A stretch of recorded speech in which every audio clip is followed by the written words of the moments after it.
확실하는 버려진 자라고 하는 제아의 말씀으로 함께 은혜를 나누고자 합니다. 예수님의 죽음이 나의 생명이 됩니다. 예수님의 희생이 나의 구원이 됩니다. 하나님으로서 예수님께서 인간을 위하여 죽으셨다 하는 것은 인간이 저 화역순과 우리 성도님들 개개인에 지은 모든 죄악과 생의 무거운 모든 짐을 다 도말하시고도 남습니다. 무한하신 하나님, 영원하신 하나님께서 본인이 저 천상에서 제물을 받으시고 제사를 받으셔야 할 하나님이 제사를 지내기 위하여서 몸을 입고 오셨을 뿐만 아니라 자기의 몸뚱아리를 제물로 내어주셨어요. 짐승 한 마리의 피 흘림으로 인하여서 이스라엘의 온 죄악의 죄가 1년치의 죄가 도말하는 모든 것이 사해지는 역사가 있건을 영원하신 하나님께서 제물이 되어 피를 내시고 살을 찢으셨다. 그렇게 본인이 제물로 자청하여 죽으셨다 하는 것은 그 공로와 그 능력을 믿는 모든 자들의 죄악과 허물과 모든 무거운 사망의 짐을 다 도말하고도 남는 거예요. 이걸 믿는 믿음이 크리스찬의 가장 으뜸되는 믿음입니다. 우리 하나님의 애초의 계획은 모든 인류, 전 인류를 구하는 것이 하나님의 의도예요. 제 말씀이 아니죠. 디모데전서 2장 4절에 보면은 하나님은 모든 사람이 구원을 받으며 진리를 아는 데 이르기를 원하시니라 했어요. 어떤 사람이요? 모든 사람입니다. 모든 사람이 다 구원받기를 원하신다. 사람들은 이따금씩 하나님은 망할 자를 따로 예정하시고 구원 얻을 자를 따로 예정하셨다 하는 식으로 생각하고 설명합니다. 심지어 교회 설교자나 신학자들도 그렇게 설명한 사례가 있어요. 특히 이렇게 설명하는 것은 감리교나 성결교와 다른 이 장로교, 전통적인 장로교의 고전적인 주장이에요. 이것을 좀 어려운 말로 이중 예정이라고 합니다. 이중 예정. 어떤 사람은 망할 자리로, 지옥 갈 자리로, 어떤 사람은 천당 갈 자리로 따로 예정했다. 근데 이게 많이 공격받는 문제, 많이 공격받는 그 교리예요. 왜냐하면은 그 아들 예수를 희생시키기까지 우리를 사랑하신 분이 누구는 구원하기 위하여 작정하고 누구는 버리기로 작정했는가, 앞뒤가 안 맞는다 해서 장로교 이외에 다른 교단에서 아주 공격이 심하죠. 그러면 우리가 하나님의 구원 사역을 어떻게 이해해야 옳은 것이냐, 말씀에 비추어서 함께 은혜를 나누고자 합니다. 하나님의 독생자 예수 그리스도의 순환과 희생으로 하나님과 우리 사이에 화해가 이루어졌습니다. 우리의 죄악으로 말미암아서 하나님을 배은하고 또 낙원을 우리가 박차고 나간, 사실 쫓겨나간 거죠. 쫓겨나감으로 인하여서 하나님과 우리 사이에 불화가 있었어요. 불화. 죄의 담벼락이 하나님과 우리 사이에 가로막았습니다. 그런데 예수님께서 십자가 지시고 피 흘리심으로 죽으심으로 말미암아 하나님과 우리 사이에 가로막는 모든 죄의 담벼락과 모든 막힌 담이 다 허물어진 거예요. 그 아들이 희생하신 그 희생의 공로, 그 역할, 그 무한하신 아들의 순종함으로 인하여서 하나님께서 세상과 화해하기로 작정하셨어요. 골로새서 1장 20절에 보면은 그의 십자가의 피로 화평을 이루사 했어요. 화평을 이루사. 만물 곧 땅에 있는 것들이나 하늘에 있는 것들이 예수로 말미암아 자기와 화목하게 되기를 기뻐하심이라 했습니다.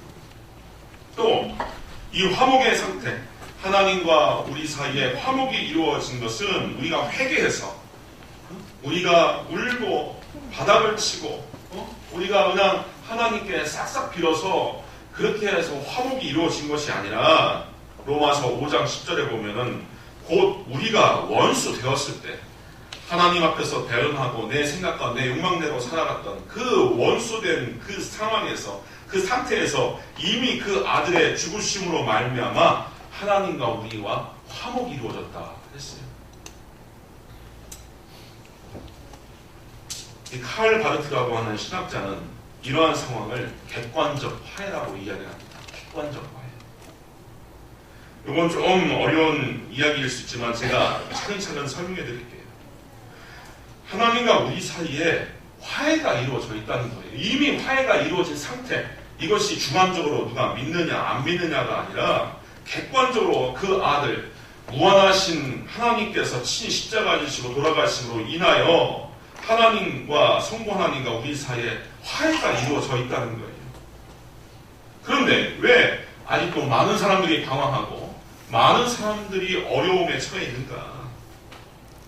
이것을 칼바르트라고 하는 사람은 불가능한 가능성이다라고 이야기를 해요. 제가 조금 더 자세히 설명해 드릴게요. 쉽게. 이것은 실제로 있었던 일입니다. 2차 세계대전, 우리 아시아권에서는 태평양 전쟁이라고 얘기를 하죠. 이 태평양 전쟁 후에 이 남서분도 쪽으로 많은 일본 낙오병들이 계속 발견됩니다. 2018년 현재 시점으로 태평양 전쟁이 끝난 지 올해로 73년이 지났어요. 그런데 있을 수 없는 일들이 자꾸 일어나요. 뭐냐? 전쟁이 끝난지도 모른 채 살아가는 패잔병들이 계속 나오는 거예요. 1972년 미국 괌에서 일본군 한 사람이, 그리고 1974년 필리핀에서 일본군 한 명이 발견됐어요. 대략 한 30년 정도 흘렀을 때 발견된 거죠. 그런데 지난 2005년도에 필리핀 민다나오 섬에서 2명의 일본군이 또 발견됐습니다. 각각 나이가 87살, 83살의 일본군이었어요. 그런데 더 놀라운 것은 이 둘이 생활에서 하는 얘기가 자기 말고도 당시 40명의 일본군이 민다나오 섬에 살아있다라고 증언한 거예요. 어처구니가 없지 않습니까? 지금 평화의 시대가 회복되어 시작된 지 지금 4, 50년이 훌쩍 넘었는데 여전히 전쟁의 시대를 살고 있는 거예요. 여전히 전쟁의 시대. 그러니까 평화의 시대에서 전쟁의 시대를 살아가고 있는 이 형국이 분명히 있는 거예요. 이걸 보고서 바르트라고 하는 신학자는 메그리히카이트, 불가능한 가능성이다, 이렇게 얘기를 했습니다. 그러면 이 나고병에게 필요한 것이 뭐냐? 평화의 시대가 도래했다는 그 복된 소식, 기쁜 굿 뉴스를 들어야 돼요. 들어야 되고 그 사실을 알고 받아들여야 됩니다. 간혹 이 나고병들 가운데서 바깥에서 확성기를 통하여서 아무개군 이제 끝났으니, 전쟁이 끝났으니 나오시오 해도 미군에게 회유되어서 이 패잔병들을 끌어내기 위한 모략이라고 생각해서 그걸 믿지 않고서 꽁꽁 숨어 들어갔던 예도 있답니다. 그 나고병들이 해야 할 일은 평화가 왔다라고 하는 메시지를 믿고 받아들이기만 하면 되는 거예요. 그것이 그 병사가 새로 살 수 있는 유일한 길인 것입니다. 이처럼 하나님 앞에서도 모든 인생이 마찬가지예요. 하나님께서 우리의 죄악을 예수에게 담당시키고 너희와 화해를 했다라고 하는 사실을 믿기만 하면 되는 거예요. 아무리 객관적으로 이루어진 일이라 하더라도 개개인들이 주관적으로 믿고 그것을 받아들이지 않으면 아무런 효력이 나타나지 않는 겁니다. 하나님과 화해가 된 상황에서도 불화하게 살 수밖에 없는 것이고, 하나님께서 은혜를 베풀고 복을 주신다고 하는데 나 혼자 아등바등 살 수밖에 없는 노릇이에요. 받아들이지를 않으면 세상 염려와 근심과 앞길의 불안으로 그 모든 인생의 고난과 짐을 나홀로 지고 살 수밖에 없는 노릇입니다. 받아들이지를 않으면. 예수께서 하나님께로 가는 새롭고 사는 길을 여셨다. 이것을 우리가 믿고 받아들이는 것이 우리 각자가 해야 할 일인 것입니다. 그것이 주관적으로 이제 내가 구원을 받아 누리는 역사가 이루어지게 되는 거예요. 여전히 음침한 골짜기로 헤매며 삶의 걱정에 찌들려서 살 필요가 없습니다. 십자가에 못 박히신 예수가 나의 구주, 나의 목자가 된다 하는 사실을 믿고 받아들이기만 하면 됩니다. 오늘 본문에서 다시 묵상하겠습니다. 우리는 예수께서 하나님 앞에서 처참하게 버려졌다고 하는 사실을 읽었습니다. 34절에 보면은 제9시에 우리로 말하면 정오입니다. 예수께서 크게 소리 지르시되 엘리 나의 하나님, 엘리 나의 하나님 라마 사막다니, 하나님 나의 하나님, 나의 하나님 어찌하여 나를 버리셨나이까 하는 그 외침 가운데, 부르짖음 가운데서 죽으신 거예요. 성도님들, 예수님의 고난과 예수님의 죽음은 반대급부가 있는 겁니다. 예수님께서 운이 나빠서 바리새인들의 고약한 질투로 인하여 또 위정자들의 모략으로 인하여 재수가 없어서 잡혀서 죽으신 게 아니라 예수님께서는 늘 공생의 사명 가운데 내가 죽는다. 인자가 온 것은 섬김을 받으려 함이 아니라 오히려 섬기려 하고 많은 사람을 위한 대승물로 목숨을 주기 위하여 왔다. 예수님께서는 그 말씀을 수탁하셨어요. 우리는 살기 위하여 이 땅에, 이 지구에 오지만 예수님은 죽기 위해 이 땅에 오셨어요. 애초에 희생 제물이 되기 위하여 이 땅에 오신 거예요. 그래서 그 목적을 이루기 위하여서 죽으실 때 예수님께서 뺨 맞으시고 채찍 맞으시고 십자가 지시고 손과 발에 못 박히신 것은 그 하나하나가 반대급부가 있는 거예요. 반대급부. 목적이 있는 겁니다. 루터라고 하는 종교개혁자는 이것을 행복한 교환이라고 하는 말로 설명을 합니다. 우리의 죄악과 우리의 허물과 우리의 죽음과 우리의 저주와 하나님의 임박한 진노로 인하여서 우리가 담당해야 할 지옥의 형벌이 다 예수로 가고 예수에게 있는 생명과 용서와 풍요와 사랑과 만족과 행복이 우리에게 오는 것, 그게 십자가에서 이루어졌기 때문에 그걸 일컬어 행복한 교환이라고 이야기를 했어요. 이것을 우리가 깨달을 때 하나님의 무한한 은총과 우리 삶의 자유를 우리가 누리게 되는 것입니다. 인간의 죄악, 허물, 불화, 질병을 인하여서 예수님께서 무슨 일을 했는가? 예수님께서 오시기 대략 700년 전에 이사야라고 하는 선지자가 마치 십자가 앞에서 그 모양을 묘사하는 신문 기사처럼 그걸 적어놨어요. 읽을 때마다 소름이 끼칩니다. 어쩌면 예수님이 오시기 700년 전에 한 예언자가 이토록 자세히 그것을 기록했을까? 이사야 53장 4절 이하의 말씀이죠. 그는 실로 우리의 질고를 지고 우리의 슬픔을 당하였거늘 우리는 생각하기를 그는 징벌을 받아 하나님께 맞으며 고난을 당한다 하였노라. 하지만 그가 찔림은 우리의 허물 때문이요 그가 상함은 우리의 죄악 때문이라. 그가 징계를 받음으로 우리는 평화를 누리고 그가 채찍에 맞음으로 우리는 나음을 받았도다. 우리는 다 양 같아서 그릇 행하여 각기 제 길로 갔거늘 여호와께서는 우리 모두의 죄악을 그에게 담당시키셨도다. 예수의 채찍이 내 고침이다. 예수께서 뺨 맞으심이 내 영화로움이다. 예수께서 침뱉음을 당한 것이 나의 자랑이다.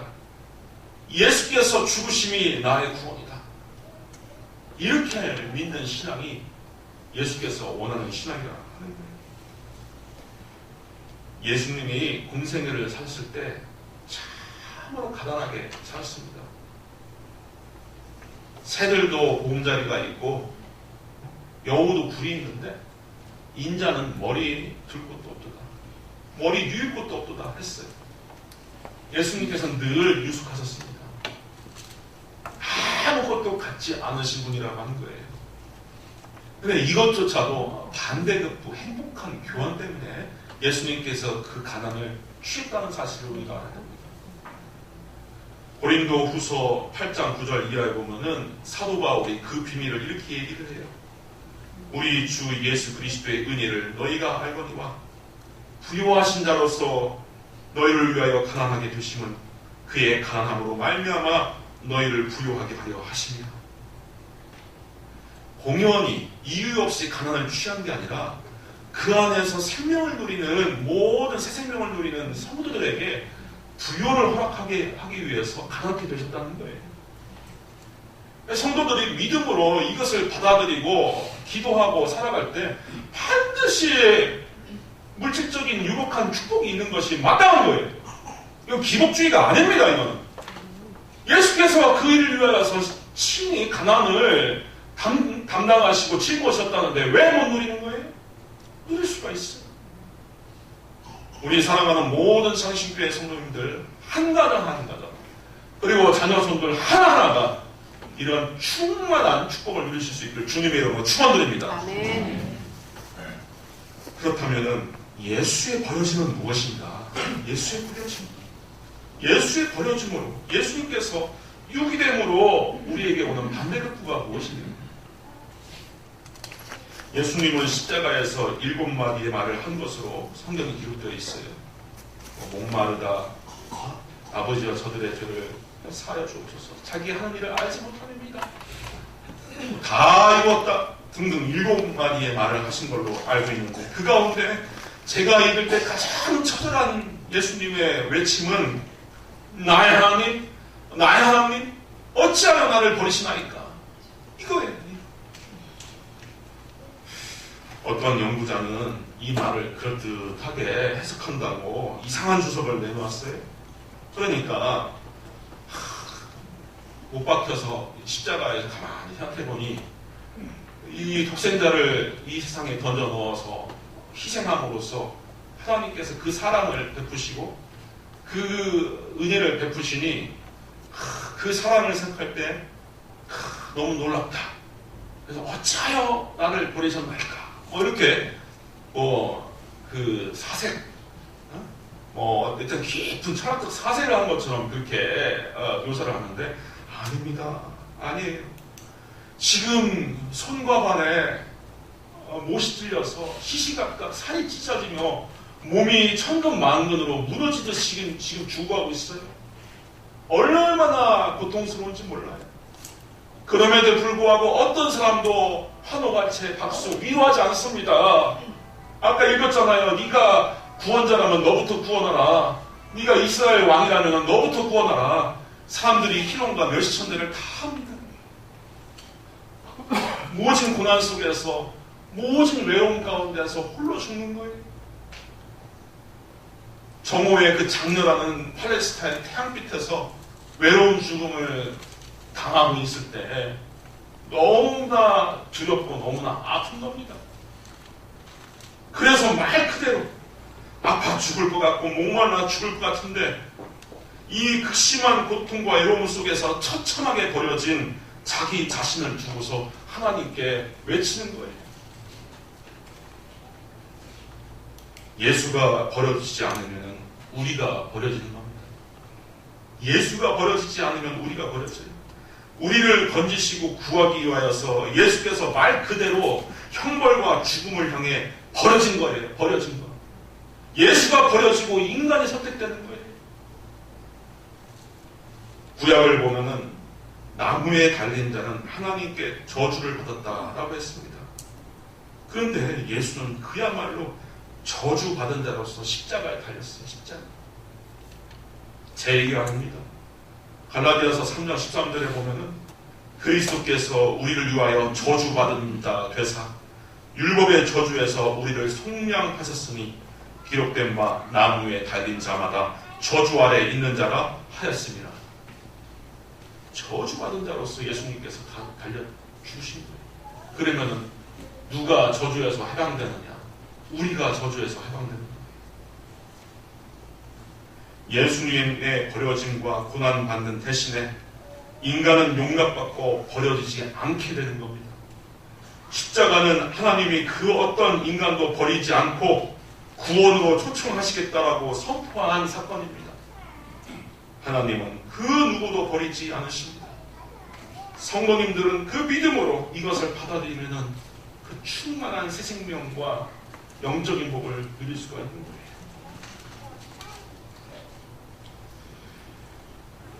하얀 눈이 수북히 쌓인 어느 추운 겨울날 강원도 깊은 산골짜기를 걷는 두 남자의 발걸음이 눈길 위로 길게 뻗어지고 있습니다. 한 사람의 발자국은 초로에 든 백인 남자의 것이고 또 다른 발자국은 건장한 이 땅의 젊은이의 것이었습니다. 걸음마다 쑥쑥 빠지는 눈길을 헤쳐가며 골짜기를 한참 더듬어 들어간 두 사람이 당도한 것은 인적 없는 깊은 산속 묘비 없는 초라한 무덤가였습니다. 두 사람의 무거운 침묵이 흐른 후에 백인 남성이 먼저 입을 엽니다. 이곳이 네 어머니가 묻힌 곳이란다. 남자의 말에 아랑곳하지 않은 채 청년은 우두커니 눈 쌓인 무덤을 바라만 보고 있습니다.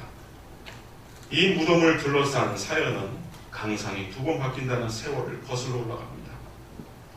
한국전쟁 중 일사후퇴 당시 낙오된 한 미군 병사가 강원도 깊은 골짜기로 숨어 들어옵니다. 목숨을 보존하기 위하여 은폐할 곳을 찾던 중 어떤 이상한 소리를 듣게 됩니다. 가만히 들여다보니 가녀린 아기 울음소리였습니다. 울음소리가 나는 곳은 근처 눈 구덩이였습니다. 황급하게 눈을 치우던 미군 병사는 한 여인이 아기를 안고 죽어있는 것을 발견합니다. 놀라운 것은 아기의 엄마가 벌거벗은 몸이었다는 사실입니다. 한눈에 알 수 있었던 상황인지 피난가던 엄마가 눈보라 가운데 오도가도 못하게 되자 아기만을 살리기 위하여 옷을 모두 벗어 아기에게 입히고 아기를 꼭 껴안고 얼어 죽고 만 것입니다.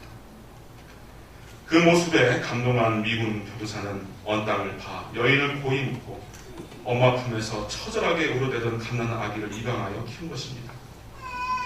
세월이 흘러 아이가 자라게 되자 자신의 외모에 관심을 갖게 될 즈음 어느 날인가 아이는 양부모에게 불만을 토로합니다. 학교에서 친구들이 울려요. 나는 아빠 아들이 아니래요. 아이는 부모와 닮지 않은 얼굴과 전혀 다른 피부색으로 인하여 정체성 혼란을 갖게 된 것입니다. 양아버지는 결국 한국에서 친부모를 찾아 주겠다는 약속으로 달랠 수밖에 없었습니다. 몇 년이 흘러 두 남자는 그 옛날 언 땅에 묻었던 아이의 어머니를 찾아오게 된 것입니다. 이곳이 네 어머니가 계신 곳이란다. 백인 아버지가 말합니다. 친모가 어떻게 자신을 살려내는지 모든 사연을 들은 청년은 눈이 쌓인 무덤 앞에 무릎을 꿇습니다. 뜨거운 눈물이 볼을 타고 흘러내립니다. 그렇게 한참을 숨죽여 울고는 이윽고 청년은 자리에서 일어납니다. 그러고는 입고 있던 옷을 하나씩 벗기 시작합니다. 모자와 두꺼운 외투, 털장갑, 웃옷과 바지, 그리고 레이까지 마침내 그도 알몸이 되었습니다. 청년은 무덤 위에 쌓인 눈을 맨손으로 치워나갑니다. 보잘것없는 무덤이 드러나자 청년은 자기가 벗어둔 옷으로 무덤을 덮어나가기 시작합니다. 마치 늙은 어머니께 옷을 입혀드리듯 말입니다. 자기 모든 옷으로 어머니의 무덤을 덮고서는 청년이 그 위로 몸을 던져 무덤을 감싸 안습니다. 이내 어머니 품에서 처절하게 우는 아이가 됩니다. 엄마, 그날 얼마나 추우셨어요. 고마운 내 엄마, 이렇게 추운 날 어떻게 견디셨나요? 한 번이라도 볼 수 있으면 꿈에서라도 한 번만 만날 수 있으면 고마우신 엄마 감사합니다. 이내 그 골짜기에는 어머니가 죽어갔던 그날처럼 다시 눈이 내리기 시작합니다. 이 가슴 저미는 이야기처럼 우리 주님도 바로 내가 죽을 자리에서 나 대신 나를 살리기 위하여 죽으셨다는 사실을 기억하시고 믿음의 자리를 늘 지켜나가실 수 있기를 주님의 이름으로 축원드립니다. 기도하겠습니다. 아버지 하나님, 예수께서 십자가에 못 박혀 우리의 모든 죄악과 형벌을 속량하신 그 큰 은혜를 바라봅니다. 말씀을 통하여 다시 새겼으니 이 믿음 안에 온전히 거할 수 있도록 하여 주시고 하나님의 무한한 사랑과 긍휼과 자비 가운데 거할 수 있는 우리 모든 성도님을 되게 하여 주옵소서. 예수 그리스도 이름으로 기도하옵나이다.